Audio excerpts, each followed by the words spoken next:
Well, thanks. Back to this idea, if there's only one substance, what is the mind or ego? Do they really exist? And if they do, aren't they awareness also? Yeah, I don't know if I can answer that one. I mean, how I see it is that it's all energy, and the mind is like an entity that has gone crazy and is trying to separate us from everything. Mm-hmm. I can't really say exactly what it is. I don't know. Okay. I mean, the mind is fine in its place, but it's like as we grow up, it takes hold of us and starts to control us and get us to believe all this stuff. And drags us down to its level. And maybe it's just an entity that's vibrating on a much lower level than pure consciousness, and it's trying to drag everyone down to its level. And enlightenment is becoming free of the mind and really becoming completely freed up and vibrating at an energy level that's life energy, universal energy. And it's a very fast energy.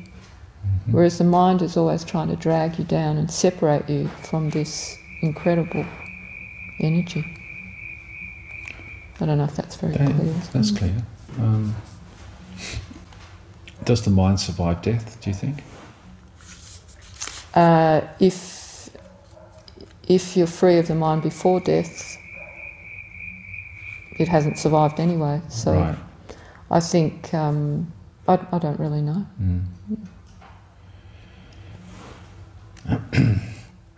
My mind won't. No. It's not really my mind.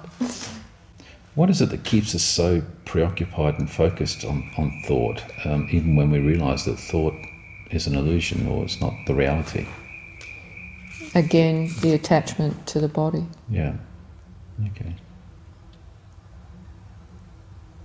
Ask me more if it's... Well,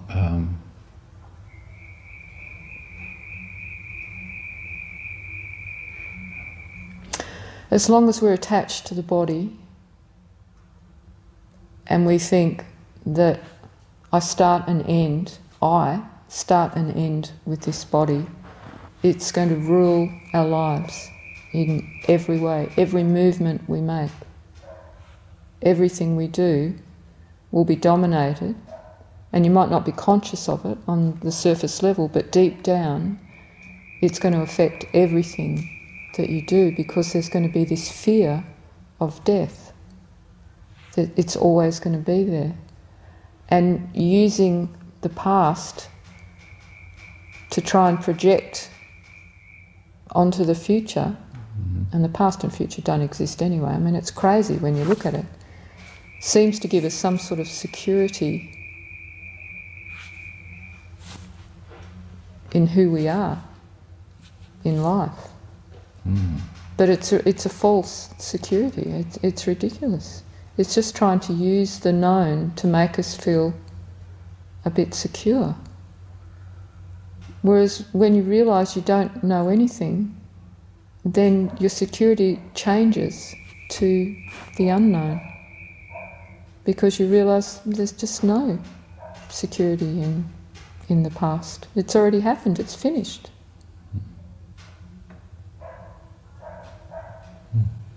Thanks. So how does a person get, okay, these words that are clumsy, but how does a person get there or here? What do we need to do? What needs to fall away in order for us to become liberated? Everything. Everything. Not just the things you don't like, it has to be everything. Yeah. The things you don't like and the things you like. You have to... What was that saying of Ryokan's? Go as deep into life as you can and let go of even blossoms. Yes, right. That which you find most beautiful, Right. you You let go of even that. It's an amazing thing. And for me, it took 8 years, or however many years it was. I think it was 8 years. Of maybe 7 years of intensive practice and conscious suffering,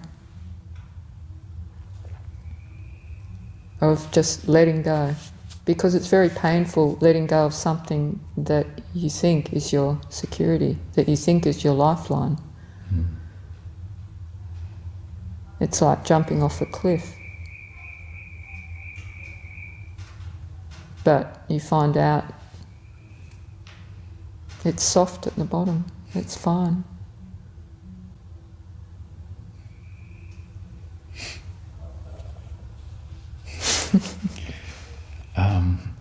In this moment right now, there's a sense of being aware, of being present without effort. Is this? Well, yeah. Yeah, if I stop any moment, then that can be my reality.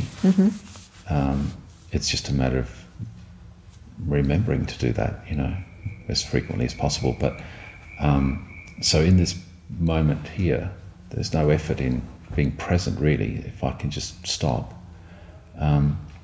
Is this effortless presence that I'm talking about now and asking you about, is this what we really are? Well, yes, but I would say what you were just talking about isn't effortless, because you have to remember to do it. In enlightenment, you never have to remember to do it. It's just, you're just always here in this presence. So that's when it becomes effortless. Yeah. But you're still having to make the effort to stop. And once you've stopped, then it feels effortless, but you've had to make an effort for it to become effortless. And eventually you just go into the effortlessness, and you're just here. And you can't help it. It's just the natural state. And that's who you are? This effortless presence?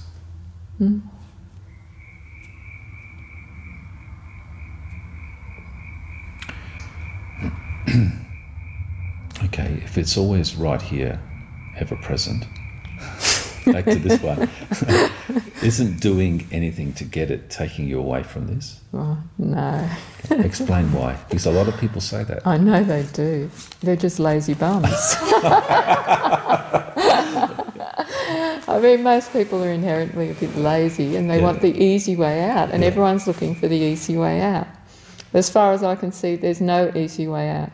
The only shortcut is having an enlightened teacher and spending as much time around someone who's enlightened as possible, because that's definitely a catalyst. I know through my own experience that every time I was around my teacher, I had more than one teacher, a few teachers, every time I was around them, it would deeply affect me, and I could feel myself speeding up.